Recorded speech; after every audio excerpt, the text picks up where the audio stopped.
Bienvenidas y bienvenidos a otro encuentro periodístico de RUN, como siempre con la edición en vivo de cada viernes. ¿Cómo estás, Mariana? Muy bien, muy bien. ¿Cómo has pasado la semana? Muy bien, muy bien. Contento porque logramos el récord del otoño más frío de los últimos 46 años, de eso hablaba con nuestra compañera Coti. Hemos pasado un invierno que ha sido, un otoño que ha sido un poco invierno. Pero bueno, vamos a traerle calor a la pantalla de Abra, un programa con muchísima cultura y deporte. Así que si te parece rápidamente vamos a la apertura y nos metemos en el desarrollo. Dale.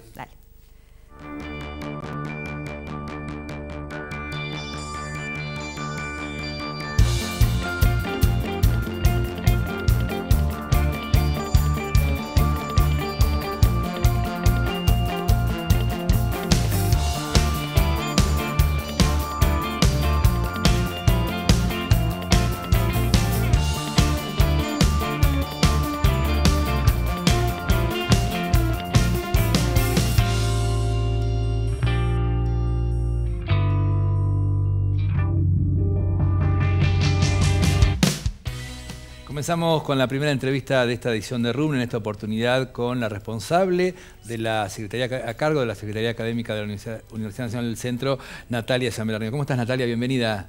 ¿Cómo están? ¿Cómo estás, Luis? ¿Bien? Gracias, gracias. Muy bien. Bueno, acá estamos. ¿cómo ese refrío? ¿Eso no vamos, es? Bueno. Viste, estamos con el invierno, como decían las chicas, un otoño medio complicado Sí. Y bueno, ahora días fríos también. Así exactamente. Pero bueno, contenta de estar acá, así que gracias por También la que invitación. nos acompañas. Gracias, Luis. Natalia, bueno, uno de los puntos por los que queríamos avanzar es, hay una gran coordinación hoy de las secretarías académicas con la Secretaría de Políticas Universitarias y hay algunos programas priorizados.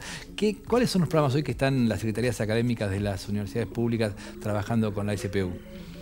Bueno, mirá, venimos con programas que hicimos convocatorias el año pasado, estamos en ejecución de este año.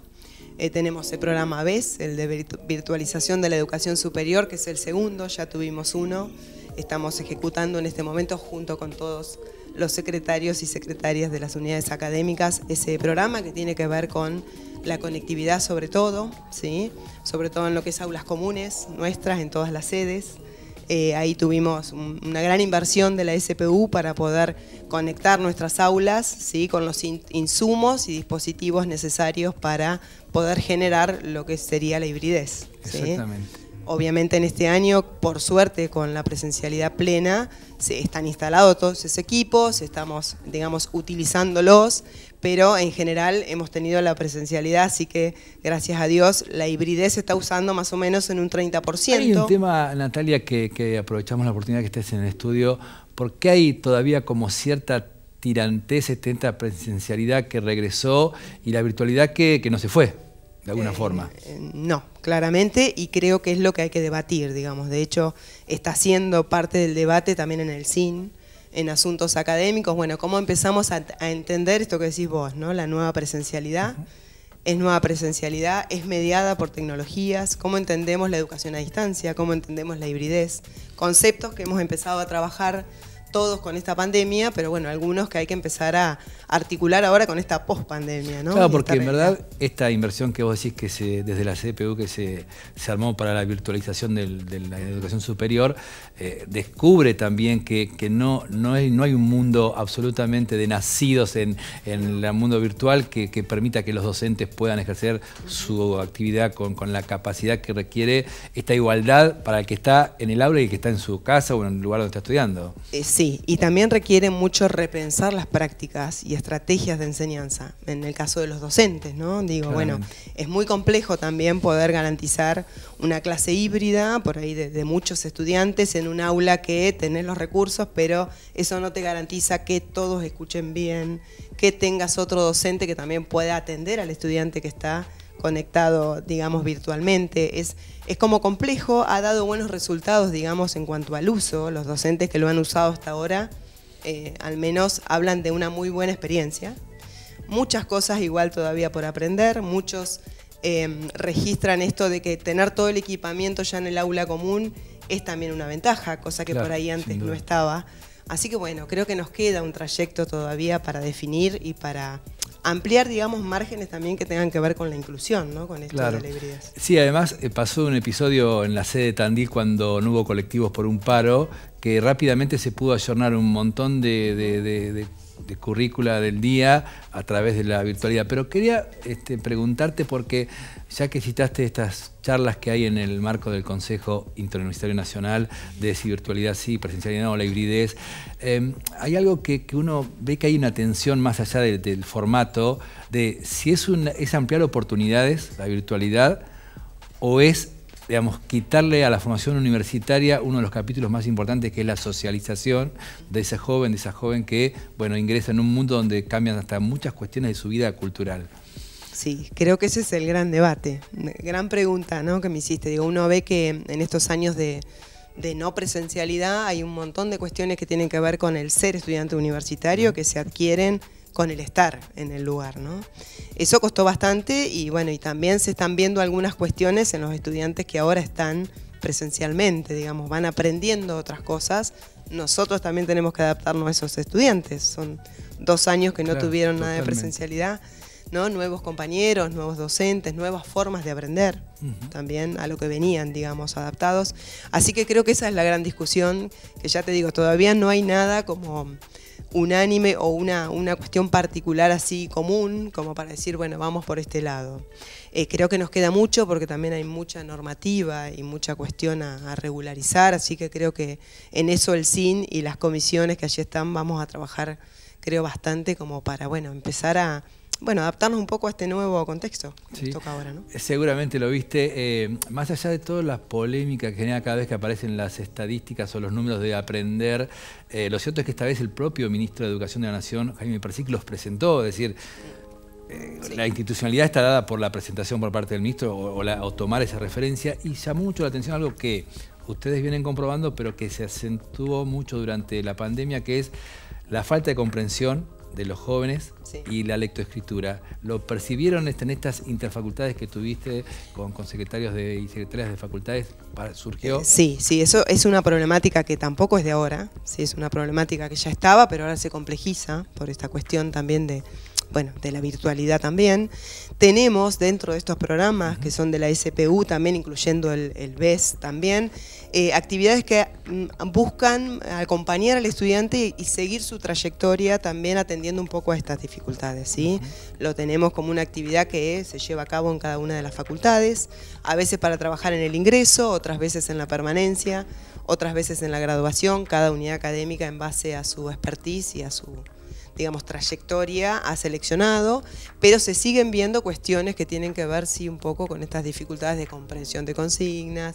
También tenemos que ser realistas y decir, bueno, a ver, ¿cómo escribimos esas consignas también los docentes? Digamos, tenemos una nueva palabras realidad. Que usamos muchas veces, sí, ¿no? Sí, tal cual. Natalia, y por último quiero preguntarte sobre un tema que siempre a esta altura del año se hace una evaluación, el tema de la deserción, que uno pensaba que en el impacto post-pandemia iba a tener una repercusión grande. No sé qué números hay hoy a nivel nacional y a nivel Universidad del Centro. Mira, digamos, con respecto a la deserción, creo que hoy por hoy lo que sí nos mostró la post-pandemia y este regreso a la presencialidad es que los estudiantes y los docentes querían volver, ¿sí?, a la presencialidad. Así que hoy por hoy tenemos eso, tenemos dificultades que tienen que ver más con quizás el permanecer, ¿no? Digamos, esta cosa de, 2 años en la virtualidad, nos encontramos con otro contexto, otra cuestión académica y administrativa que nos exigen por ahí otras cosas.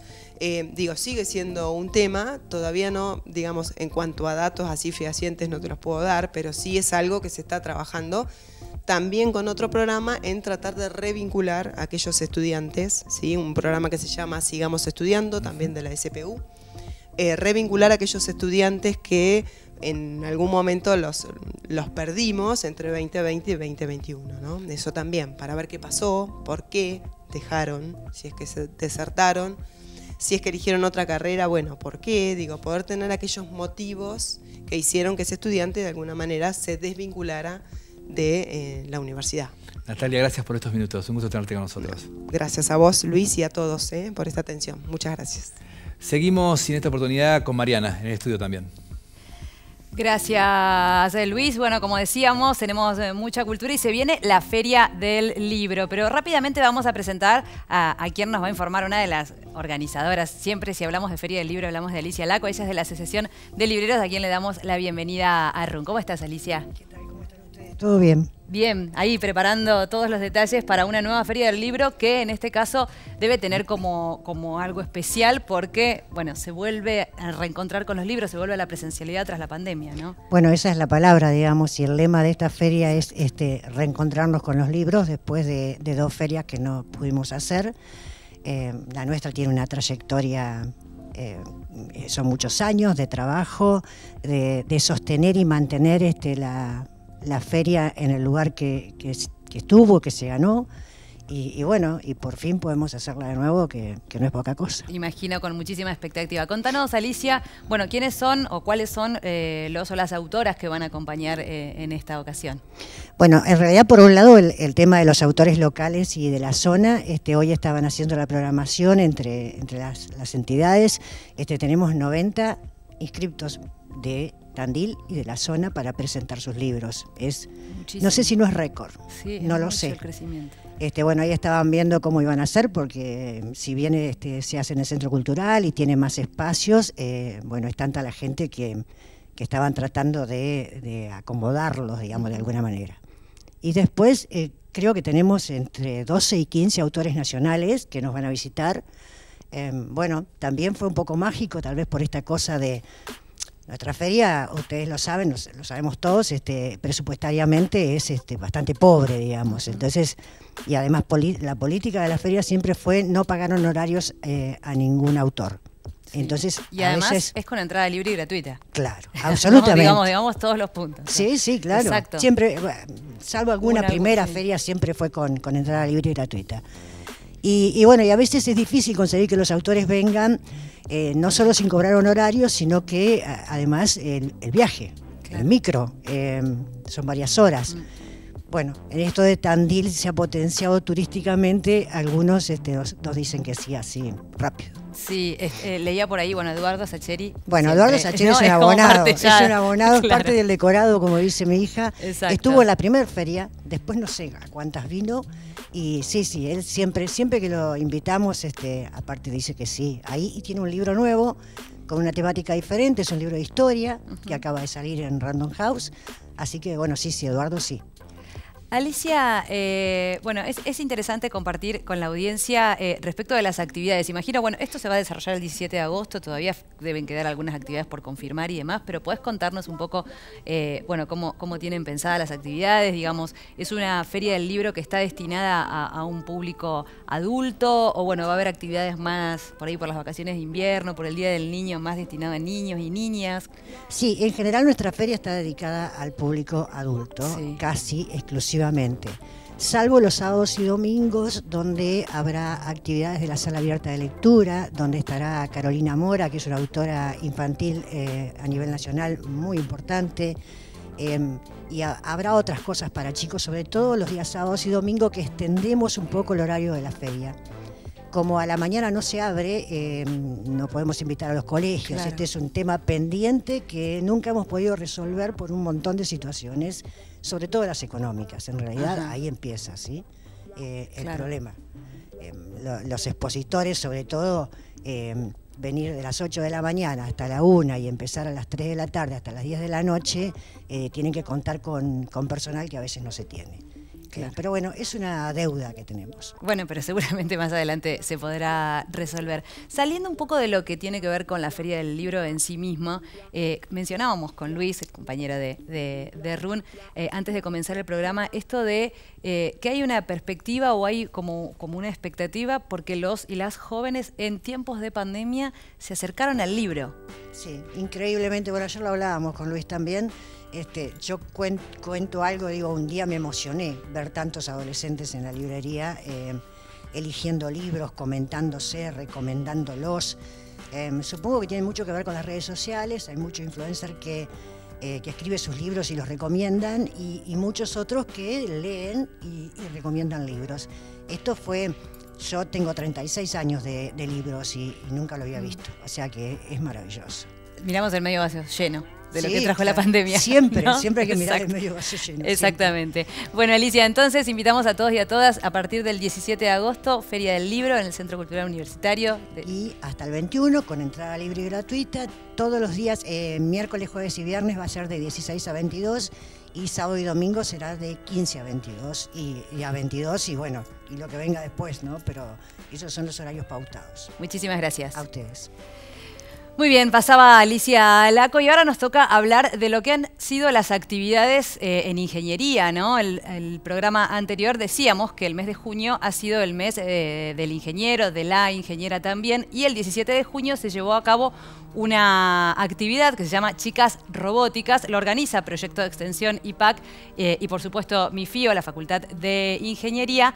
Podemos ver las imágenes de lo que significó la jornada Chicas Robóticas. El 23 de junio fue el Día Internacional de la Mujer en Ingeniería y por eso se desarrollaron diferentes actividades. El Proyecto de Extensión IPAC tiene 3 ejes fundamentales, a saber que tiene que ver con, primero, incentivar o despertar la vocación en niñas y jóvenes para que puedan ingresar a las carreras tecnológicas. Después, bueno, por supuesto, el ingreso, la permanencia y la graduación de las mismas. Y el tercer eje tiene que ver con profundizar el desarrollo de las graduadas ingenieras. Así que, bueno, como podemos ver en imágenes, se llevó a cabo esta jornada de Chicas Robóticas. Lo hablábamos con María Peralta, el programa anterior, decana de la Facultad de Ingeniería, y por supuesto no queríamos dejar de mencionarlo desde aquí de RUN. Ahora sí, vamos a ir al primer corte y ya volvemos con muchísimo más. Dale. Seguimos en esta oportunidad con el director de deportes de la Universidad del Centro, José Solimanto, a quien le damos la bienvenida. ¿Cómo estás, José? Hola, buenos días. Bien. Bueno, por ahora estamos bien. A full, decías a recién. full, Todo lo pero que bien. pase en estas horas que no sea Juegos Universitarios Argentinos te quita tiempo, digamos. Sí. Pero bueno, tenías que venir acá, ¿qué va a hacer? No, tengo que venir acá y estuve muy atareado con mi nieto, entonces eso es muy bueno. Bueno, es tiempo valioso también. Es tiempo valioso. Es tiempo valioso. José, decías, bueno, que estabas muy atareado, se vienen los Juegos, Sí. como dijo él, los JUAR 2022, después de 2 años sin haberlos podido, ya sabemos todos, ¿no? Es algo que se repite, la pandemia. Pero Sí. bueno, se vienen los JUAR 2022, miremos para Sí, adelante. bueno, gracias a Dios volvimos a la presencialidad, que Exacto. eso por ahí a nosotros los más grandes nos costó un poco estar inactivos en algunas cuestiones, pero que con estos juegos y con toda la actividad de la universidad que hoy tenemos, nos da motivos para seguir transitando esta vida, ¿no? Estos juegos hace un mes que nos informaron que íbamos a ser sede y a partir de ahí nos empezamos a mover para organizar y gestionar todo lo inherente a lo que es alojamiento, traslado, comida, lugares de juego, seguridad, asistencia médica, todo lo que lleva a esto. Y bueno, gracias a Dios hoy estamos a 2 días de empezar o 3 y bueno, creo que estamos bien. Vamos a ver, por ahí aparece algo que no Sí, claro, se nos pero escapa, pero hay un grupo de trabajo muy bueno y en eso se fundamenta también, y creo que fundamenta a las autoridades del Ministerio, de la Secretaría de Política Universitaria, a la FEDUA, a que sea la universidad nuestra la sede de estos juegos, ¿no? Hay más, Sí, perdón, Luis, ¿hay más participación este año por haber estado 2 años? ¿Vos creés que los jóvenes y las jóvenes se volcaron más al deporte y a participar? Mira, en el caso nuestro, a nivel interno sí hay mucha participación. Hoy puedo decir que tenemos 1.700 carnet deportivos en la universidad. Luis, vos has estado Sí, y sabés lo que es. En el caso del deporte universitario, por ahí nos ha costado, no solamente a nuestra universidad, sino a todas las universidades, armar los selectivos, porque en su momento no estaban, no se estaba haciendo. Te imaginas que tenemos casi 2 años o 3 de no estar en contacto con los alumnos y eso hemos perdido un poquito el control. Nosotros nos favorece que tenemos nuestras propias ligas internas y nuestras participación en deporte federado, que eso ayuda a que estemos en contacto permanente con los alumnos, más todas las actividades que hacemos, y eso ayuda. Pero hay universidades que por ahí les cuesta más. Pero va a haber una participación aproximada de casi 900 alumnos de afuera, más los casi 180 nuestros, así que va a haber una muy buena participación. Vos sabés, José, que siempre que hablamos sobre estos temas, muchas veces uno centraliza en el deporte y dice, pero van a estudiar los chicos a la universidad, ¿qué tiene que ver el deporte? Más allá de lo recreativo, de la cuestión de la salud. Sí. Y realmente es una gran gran base para no solamente deportistas, sino dirigentes, porque muchos jóvenes se tienen que hacer responsables del funcionamiento de sus universidades, de sus facultades, y eso va generando un montón de dirigentes que también se forman en el deporte.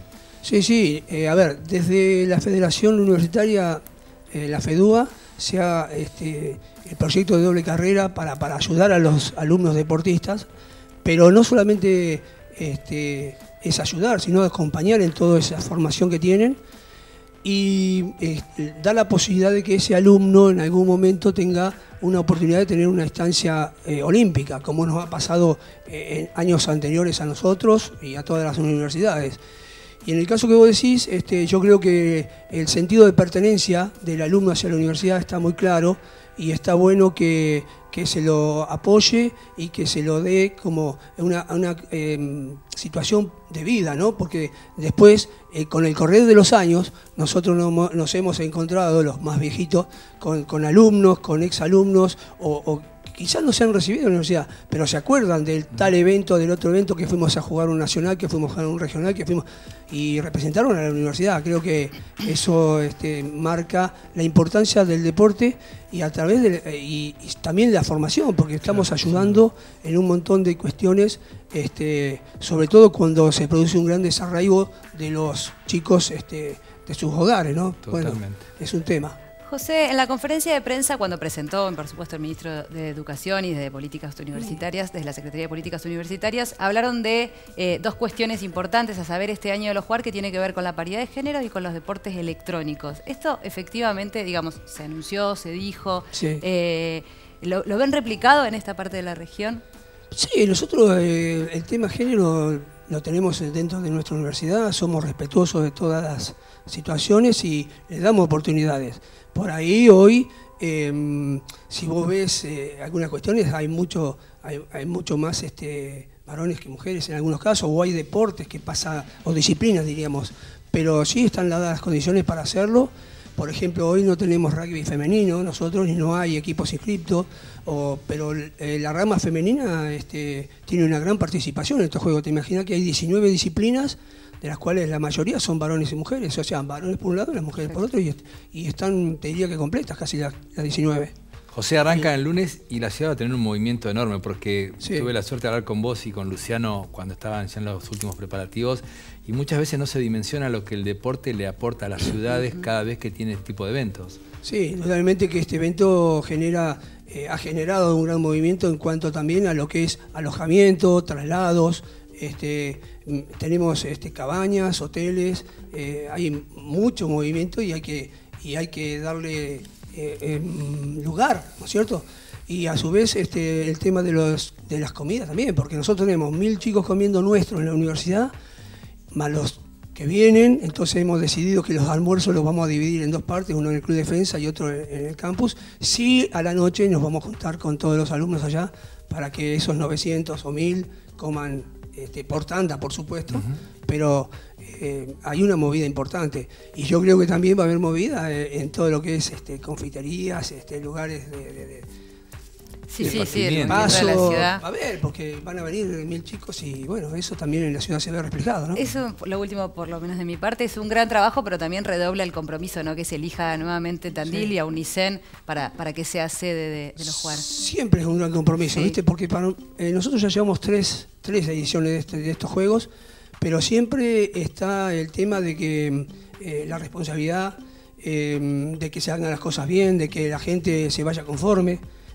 Bueno, en eso estamos trabajando. Tengo un gran grupo de trabajo, no solamente de docentes, sino también de los no docentes que están trabajando en este tema, de la gente de la administración, porque había que efectuar pagos anticipados, o sea, hoy está muy complicado todo, y bueno, se ha logrado eso y eso nos da también una gran tranquilidad y el respaldo que tenemos no solamente desde el ministerio, sino también desde la universidad, porque las autoridades también creen en nosotros, ¿no? Totalmente. José, muchas gracias y mucha suerte. Gracias a ustedes, espero verlos en algún momento, por allá, en el campus o en el lugar de juego, así que bueno, esperemos que salga todo bien y que tengamos una fiesta, porque esto es una fiesta, ¿no? Sin duda alguna. Gracias. Seguimos y en esta oportunidad avanzamos con lo que específicamente fue la visita a Azul y particularmente al Teatro Español de la ciudad de Azul. Esta visita que nos permitió además, entre otras cuestiones particulares, descubrir también el acompañamiento de una comunidad a un teatro maravilloso que tiene esta querida ciudad de Azul y además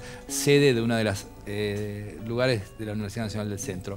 Lo que sí, en esta iniciativa y en este inicio arrancamos la presentación con una entrevista que realizamos con el presidente de la Fundación del Teatro Español de Azul, Ezequiel Valicenti, que esto nos contaba en el primer tramo del informe sobre esta experiencia que hoy vive Azul maravillosa.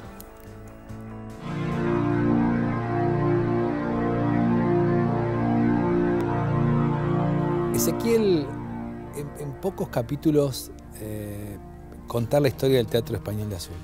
Bueno, el teatro cumple este año 125 años. Quiere decir que la apertura del teatro se dio en el año 1897. Es un teatro que gestó y que construyó la Sociedad Española de Azul, ¿no? Como tantos otros teatros que hay en el interior de la provincia y de Argentina. Podemos decir que las primeras décadas del siglo XX fueron una época de esplendor. Pasaron por aquí muchísimos artistas, siempre decimos, pasó Gardel también. Y avanzando rápido, el otro capítulo importante de esta historia, que este año también estamos conmemorando, es la reconstrucción, porque el teatro en la década del 60 y 70 estuvo concesionado. Y bueno, ahí el concesionario dejó venir el edificio abajo y realmente llegaron a una situación de clausura, inclusive. Pero bueno, como todo, la comunidad y la sociedad española y bueno, una gran cantidad de personas, una historia muy interesante, se abocó a reconstruir esta sala. O sea, es que te quiero detener ahí un segundo porque la matriz que vos describís de esta experiencia azuleña, propia azuleña, seguramente hay otras, lo hay, pero esta es muy particular aquí en el centro de la región, fue la participación fue una decisión comunitaria, digamos, con diferentes actores, pero comunitaria, decir, no, tenemos que recuperar el teatro. Exacto. Lo que tiene este teatro, nosotros nos gusta decir que es comunitario, porque no es comercial privado, digamos, no, por supuesto que desarrolla actividades comerciales, porque para eso está, pero no con el fin de obtener dinero, sino, digamos, de tener una sala al acceso de todos. Y también no es público, porque no depende del Estado ni recibe subsidios. Entonces siempre la historia del teatro fue esto que decís, comunitaria. La sociedad ha sido la que ha defendido este teatro, la que colaboró y la que participó en la reconstrucción, y lo que uno ve es que la comunidad azuleña siente que el teatro es propio y siempre que pasa algo que estamos intentando, porque esta obra nunca se termina, ¿no? Hay que mantener esta sala, siempre responde la sociedad, las empresas y bueno, y tiene este matiz comunitario que nos enorgullece. ¿Pudieron recrear ese vínculo, digamos, de la historia del teatro con la ciudad, con las diferentes generaciones? Sí, bueno, es un trabajo que hacemos cotidianamente, transmitir a las nuevas generaciones todo este espíritu comunitario, porque en definitiva creemos que la continuidad viene dada por ahí. La propia fundación está, digamos, conformada por diversas generaciones. Hay personas que participan de la fundación, que participaron del proceso de reconstrucción y otras que nos sumamos después. Y también hacemos un trabajo con las generaciones más jóvenes. ¿Cómo lo hacemos? Trayendo espectáculos, digamos, jóvenes, con obras y con espectáculos musicales, y también trabajando con escuelas, bueno, haciendo un trabajo con los más chiquitos, si se quiere, ¿no? ¿Y cómo es el vínculo también con todo el mundo de lo que fue su matriz central, que también, volviendo al mismo tema, que es lo español, ¿no? El tema bueno, la Semana Cervantina fue un mojón importante, pero bueno, todo lo que a partir de eso surge. El teatro vía Asociación Española, que es otra institución hermana, digamos, fue uno de los pilares fundamentales, junto con la biblioteca y la Casa Ronco, ¿no? El vínculo se mantiene, digamos, y con la Asociación Española es una asociación, es una institución con la que nos consideramos hermanos y un poco trabajamos en conjunto estas cosas. Y bueno, y también, como toda institución, está también, digamos, atravesando un proceso de renovación, así que bueno, nada, mirando hacia el futuro también. Por último, me imagino que en muchas oportunidades son tomadas como una referencia en términos del mundo del espectáculo, de la cultura, de los teatros que en muchas ciudades del país están derrumbados. Exacto, bueno, el teatro en la reconstrucción recibió un premio, ¿no?, por la reconstrucción, y hace unos años el teatro nos integramos a una red de teatros de ópera que fue convocada por el Teatro Colón, con solo 13, 15 teatros de toda Argentina, así que estamos como parte de una mesa muy selecta y en parte nos convocan por esta experiencia de reconstrucción también como imagen de que otros teatros que hay en el interior, que no están como el nuestro, digamos, pueden recuperarse. Y sí, digamos, muchas veces somos consultados por otras localidades o por otros quienes quieren reconstruir. Y bueno, por supuesto que contamos la experiencia y estamos ahí para mostrar que se puede, ¿no? Gracias, Ezequiel. Muchas gracias.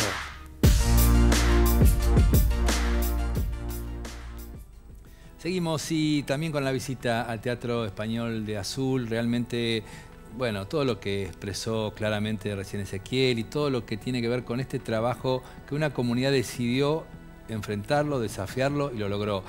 Hay muchas similitudes con lo que sucede hoy en nuestra ciudad, digo, en nuestra ciudad aquí en Tandil, porque venimos de tropiezo en tropiezo con el Teatro Español de Tandil, el Cervantes, como lo conocemos un poco más atrás. Y bueno, ojalá que se encuentre una salida. Hoy la discusión está también en la ciudad, pero lo cierto es que una buena forma de entender que es posible recuperar un teatro, además necesario, como tanto cada teatro del interior, en este caso tiene mucho que ver con escuchar el trabajo que realizan en Azul. En esta oportunidad hablamos con el responsable de la programación y cómo se van combinando todos los géneros, todas las necesidades en esta posibilidad que tiene Azul en el Teatro Español.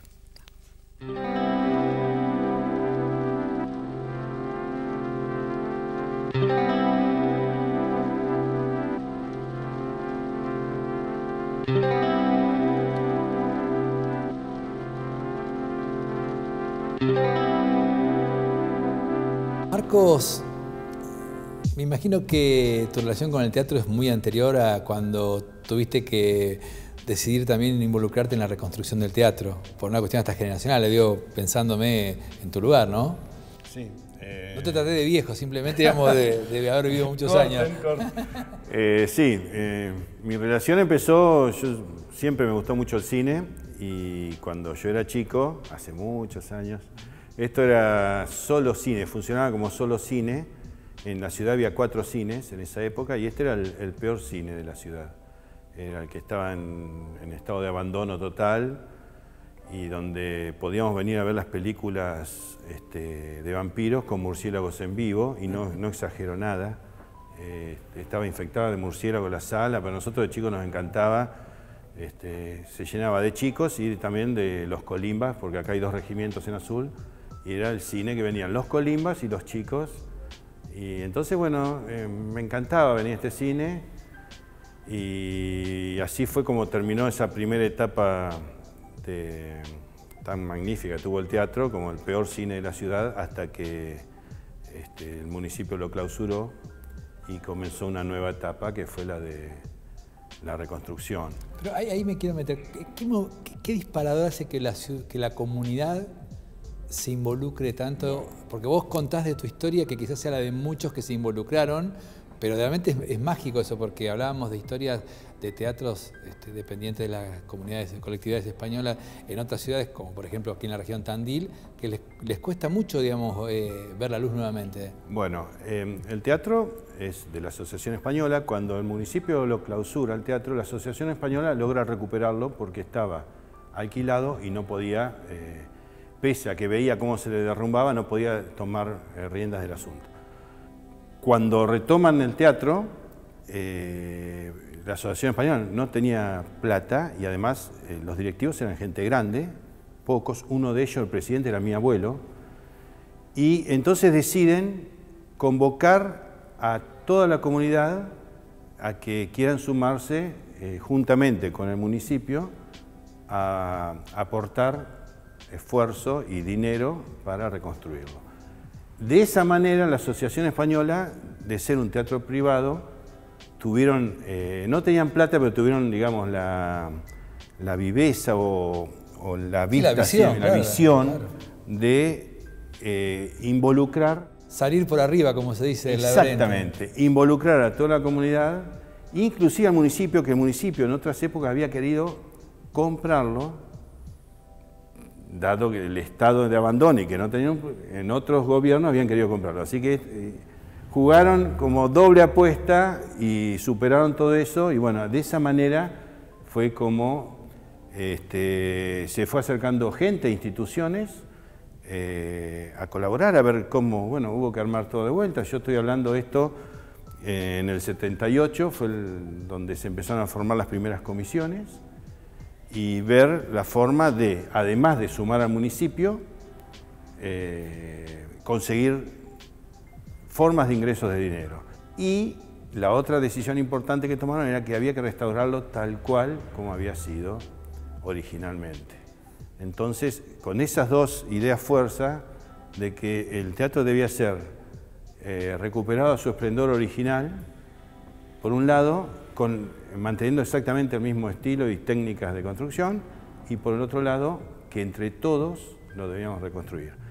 Y ese todo era no solo la parte directiva, la parte de la población que apoyaba de alguna manera adhiriendo y adquiriendo todas las promesas que se iban haciendo, sino también en la parte de mano de obra y de materiales, porque todo lo que se pudo se hizo con gente azul y comprando en comercio azul. Entonces de esa manera se involucraba, y de una manera u otra había siempre alguien en una familia azuleña que tenía algo, por algún lado estaba involucrado. Sí, y después convencer a artistas aventurados que quisieran venir al desierto. Y así fue que vinieron los primeros que vinieron, como una China Zorrilla, un Federico Lupi, Alfredo Alcón, Norma Leal. Esa gente venía y hacía en las notas a la prensa, le explicaba también la historia misma de la reconstrucción. Claro, y lo valioso que era lo que habíamos hecho. Entonces todo eso fue retroalimentando a la comunidad y a nosotros mismos y a otros artistas. Y bueno, y así de a poquito, escalón tras escalón, fuimos hasta que ya a finales de la década del 90 ya empezó a haber muchas más giras masivas a nivel país. También hubo varias salas en otras ciudades similares a la nuestra que también las fueron arreglando a su manera, y se empezó a crear un circuito de salas que podían ser receptivas de estas giras, que antes no estaban todas en situaciones parecidas a la nuestra, en desuso, ¿no? Marcos, decirte gracias en nombre de muchos que soñamos con que muchas ciudades tengan estas instalaciones, estos teatros, y sobre todo por tu compromiso con tu niñez y con tu abuelo y con esas cosas que son tan pesadas. Bueno, muchas gracias por valorarlo y por estar presentes, y bueno, estamos a disposición de toda la región para los que quieran venir a visitarnos o que necesiten algún tipo de asesoramiento también. Nosotros queremos que esto se pueda repetir en todas las ciudades. Se nota mucho y lo agradecemos. Bueno, muchas gracias.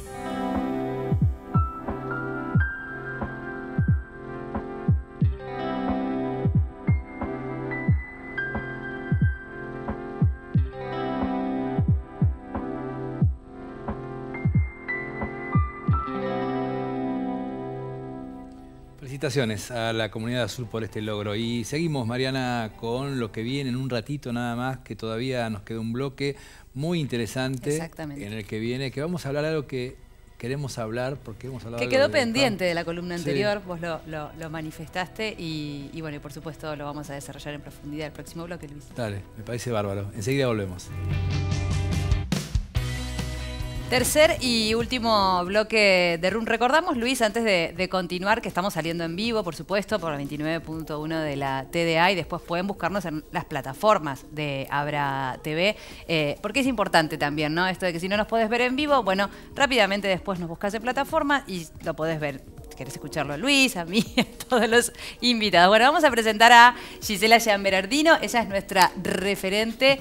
Y bueno, queríamos conversar con vos sobre un tema, como decíamos anteriormente, que había quedado pendiente la última vez que viniste a visitarnos, que tiene que ver con el lenguaje inclusivo y de lo que se ha hablado, y bastante, después de algunas decisiones que se han tomado en Cava, ¿no? Pero bueno, ¿cómo estás? Queremos saludarte, Gisela. ¿Cómo estás? Muy bien. De hecho, estoy viniendo de una capacitación en género a un espacio de salud mental, siguiendo de una capacitación en género al Legislativo de Tandil. Así que el tema que nos convoca hoy ha estado muy presente, si bien está presente es mi tema de investigación y de militancia también en estos espacios, ¿no? Gisela, Mariana, ¿vos tenés algún tema con los spots? Sí, no me gusta que el director ponga que hay que ver un spot antes, pero a mí me gusta empezar a conversar. Siempre los olvido. Avísame que yo, digamos, me dedico a los spots, digamos, no hay ningún problema, digamos. Sí, es cierto. Me convierto en el nombre spot y listo. En realidad, lo que me gusta es saber que estás siempre atento, Luis, por Soy supuesto. spot, sí. Te vamos a invitar a ver un spot. Bueno, muchísimas gracias.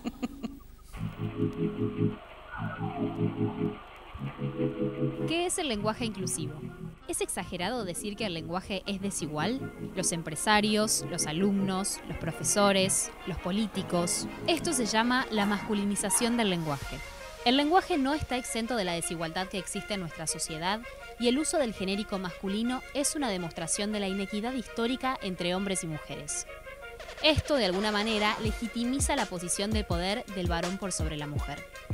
Por ejemplo, cuando queremos referirnos a todas las personas que trabajan, incluidos mujeres y varones, decimos los trabajadores y no las trabajadoras. Si bien hace más de 20 años la UNESCO sugirió que se hablase de niños y niñas en vez de apelar al masculino genérico, este no es el único problema. Al plantear todo en términos femeninos o masculinos, pueden quedar excluidas personas que no se sienten representadas con las sexualidades dominantes. Este carácter binario del lenguaje visibiliza únicamente a dos grupos, pero claro está que existen otras identidades de género. El lenguaje inclusivo surgió como una forma de hablar que sea más justa y que no excluya ni oprima a ningún grupo de la sociedad. Primero apareció el arroba, sería algo así. Luego surgió la X, algo así. ¿Solucionado? No. El problema está en que este lenguaje inclusivo solo sirve para ser escrito, ya que ni la X ni el arroba se pueden pronunciar. Por ejemplo, todos, niñix. Ahí es que apareció la E. Todes, chiques, niñes. Pero, ¿cómo funciona? Se reemplaza la letra que le da el género a las palabras. Es decir, la O o la A por la E. En vez de todos o todas, se dice todes. El lenguaje no sexista e inclusivo es un fenómeno global. En la actualidad son los jóvenes quienes más promueven su utilización y esto se ve reflejado en las redes sociales. Se está debatiendo en distintos países del mundo y la discusión va mucho más allá de un cambio de vocal. Por ejemplo, en Chile, el Consejo Nacional de la Cultura y las Artes publicó una guía del lenguaje inclusivo con recomendaciones para eliminar los estereotipos de género y la discriminación. En España y Francia existen movimientos que alientan el uso del lenguaje no sexista en universidades e instituciones. Sin embargo, la Real Academia Española desalienta su uso y asegura: el uso de la letra E como supuesta marca de género es ajeno al sistema morfológico del español, además de ser innecesario, pues el masculino gramatical funciona como término inclusivo en referencia a colectivos mixtos o en contextos genéricos o inespecíficos. Igual hagamos un paréntesis. Hasta el 2017 la RAE definía al sexo débil como conjunto de las mujeres. Y recién este año modificó la definición de fácil, ya que en una de sus acepciones aseguraba: dicho especialmente de una mujer que se presta sin problemas a mantener relaciones sexuales. Volviendo, si bien hay ciertas instituciones, como las escuelas u organismos oficiales, que se rigen por la RAE, la lengua avanza y es independiente de las normas o reglas que le impongan. El lenguaje antecede a la institución, por lo tanto, es la RAE la que debe adaptarse a sus cambios y no al revés. El lenguaje inclusivo ya existe y lo que busca la neutralidad es darle lugar a la diversidad. Y por sobre todas las cosas, no dejar a nadie afuera.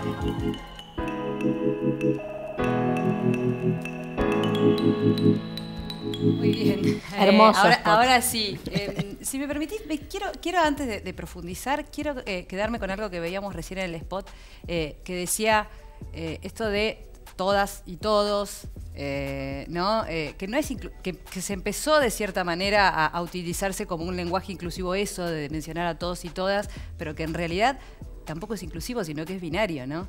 Me parece importante que podamos profundizar sobre eso. Sí, en principio, bueno, la Real Academia Española ayer o antes de ayer admitió que la lengua está viva y que tiene que ver con cómo la usemos. Digamos que eso tampoco es ninguna novedad, no sé, ya los lingüistas rusos 1917, 1920 ya estaban hablando de la materialidad del lenguaje, de la importancia de entender que no podemos entender justamente la lengua como la relación de los símbolos entre sí, sino de los símbolos con la realidad y la importancia de entender los contextos. En ese sentido, evidentemente, el universal masculino se impuso por siglos, ¿no? Estamos hablando de, no sé, la Revolución Francesa y quienes accedían a derechos. Los varones.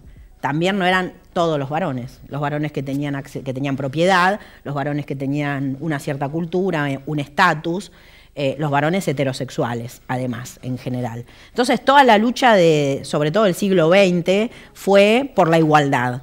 Pero también era la igualdad para llegar a qué? Bueno, a eso que tenían ciertos varones. Tampoco los varones con discapacidades, tampoco los varones afrodescendientes, tampoco los varones gays, tampoco, ¿no? Y tampoco las mujeres, pero como que el ideal era lleguemos a tener lo que tienen los varones esta proporción de varones. Nosotros en Argentina, bueno, tenemos, digamos, derechos humanos desde 1940, digamos. 48. Y se seguía hablando en términos de los valores en todo caso, de la humanidad, porque ahí también hay estrategias lingüísticas para no decir los hombres, ¿no? Pero los derechos humanos todavía en esa versión refieren a hombres. Por supuesto que quienes intentamos, porque son intentos siempre, lenguaje incluyente o lenguaje inclusivo, tenemos muy claro que no es un problema gramatical. O sea, yo sé conjugar y hacer coincidir género y número. Lo que, de hecho, muchos de nosotros somos docentes, investigadoras, investigadores, escribimos y funcionamos con los géneros discursivos y las reglas que nos impone, en este caso, la academia. Sin embargo, el intento permanentemente es justamente a entender que el lenguaje como institución es político. Y que esa politicidad justamente contiene poder, como todo lo político. El poder inclusive de ningunear a la mitad de la población durante siglos, de no nombrar a las mujeres, ¿no? El voto universal, pero no votábamos las mujeres. Más allá de eso, como vos bien decís, Mariana, seguíamos pensando en términos binarios entre varones y mujeres. Hoy sabemos, y sobre todo en Argentina tenemos una ley como la Ley de Identidad de Género que, digamos, un poco le quita al Estado Nacional la soberanía de decir quién sos y te habilita como ciudadana, como ciudadano, a decir, bueno, cómo me siento y a poder inclusive, vamos a decir, renegar de eso que la medicina como disciplina que se arroga el saber sobre los cuerpos pone un sello y dice es mujer o es varón, ¿no? Inclusive en el sentido común, que dice, es macho, dijo la partera. Bueno, alguien te asigna, tampoco es que es verdad que la naturaleza es tan evidente. Alguien te asigna por unas cuestiones morfológicas externas que sos varón o que sos mujer. La ley de identidad de género nos permite además decir, soy varón o no, soy mujer o no, o inclusive poder decir, me corro de este binarismo, que además es jerárquico, porque siempre lo que está entendido como la masculinidad se ve mejor, digamos, el poder estar en el espacio público, el pensar en términos de universalidad, son todas características que se piensan como masculinas, ¿no?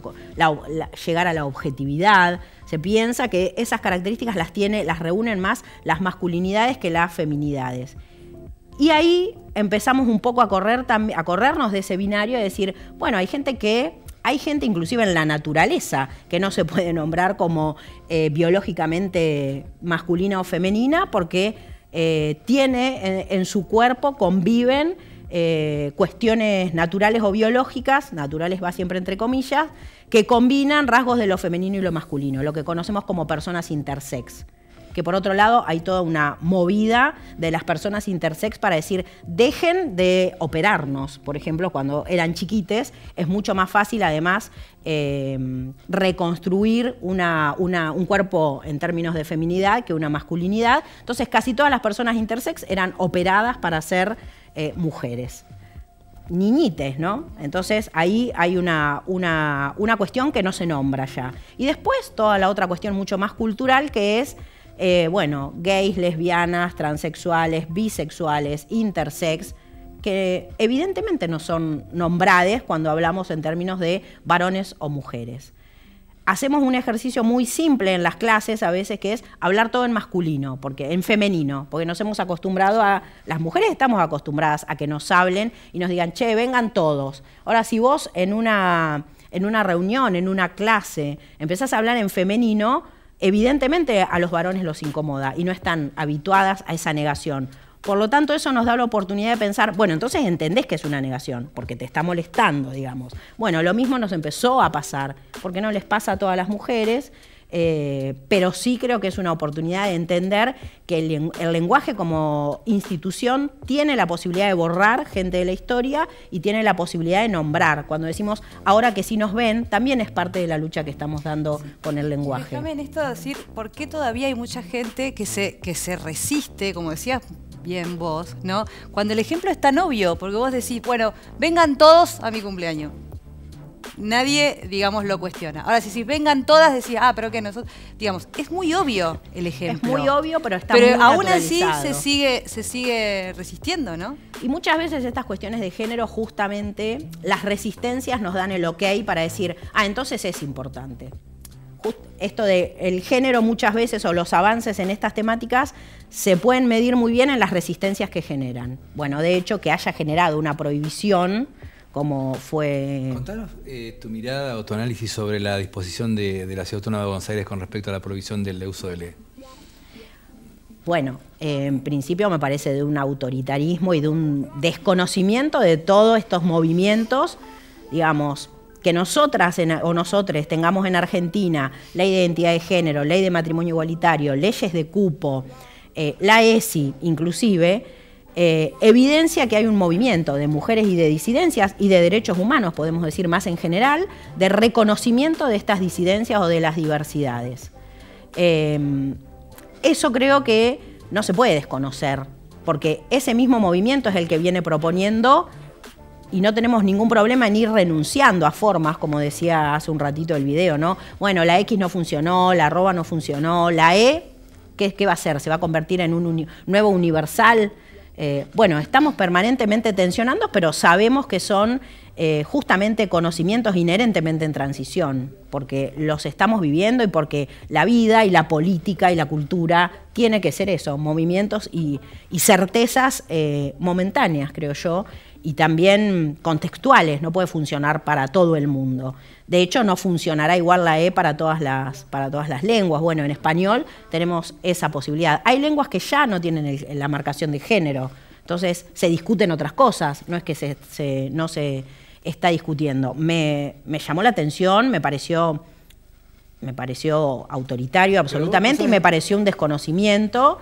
Y dentro de, por ejemplo, las universidades, rápidamente la RUGE, la Red Interuniversitaria de Género y contra las Violencias, sacó un comunicado hermosísimo también, porque justamente plantea, no se puede negar lo que está pasando con una norma, y por supuesto se está limitando la riqueza que tiene el lenguaje, ¿no? Porque nos hemos dado cuenta que lo podemos ir moldeando, que podemos superar esos esencialismos que muchas veces el uso del lenguaje, y subrayo uso, no es el lenguaje en sí, el lenguaje lo hacemos. Y cuando nos damos cuenta, no estamos nombrando a cierta gente, entonces creo que es una oportunidad también para restituir derechos, que de eso se trató toda la lucha que tenemos con los movimientos de mujeres y de diversidades o disidencias en este país y en Latinoamérica, ¿no?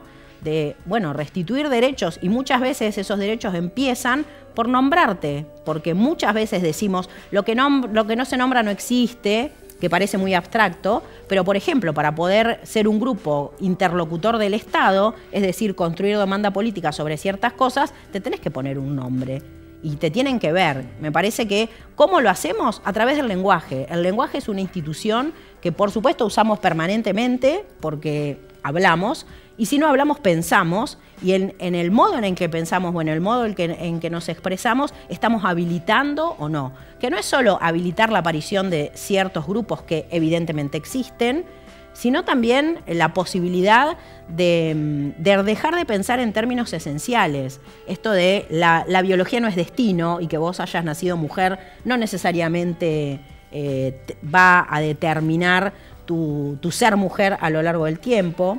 Y por supuesto también esto va de la mano de eso que llamamos la heteronorma, ¿no? Siempre la normatividad o la normalidad y la jerarquía de que lo que se entiende como mejor en términos de relaciones sexoafectivas son aquellas relaciones que son heterosexuadas, ¿o no? Entre personas de distinto sexo.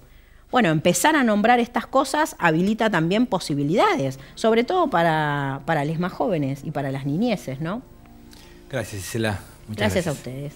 Mariana, tenemos una propuesta. Exactamente. Vamos a, antes de despedirnos, porque ya estamos llegando al final de RUN, vamos a invitarlos e invitarles a participar el próximo 1 de julio en el Centro Danés en este evento que se llama Ja Vagas.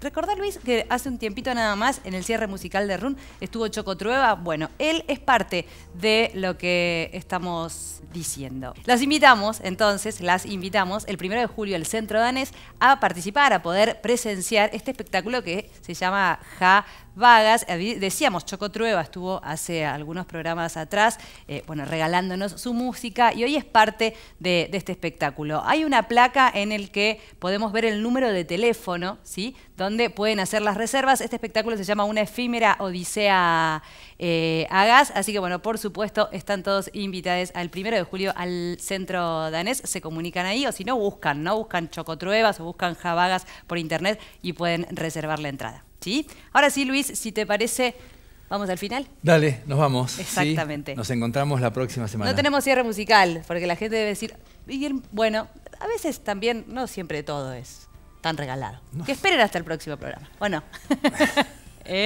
¿Podemos bailar nosotros o cantar? Tampoco les gusta la idea. Yo 2. Nos vemos el próximo viernes. Que estén bien, chau, chau. Chau.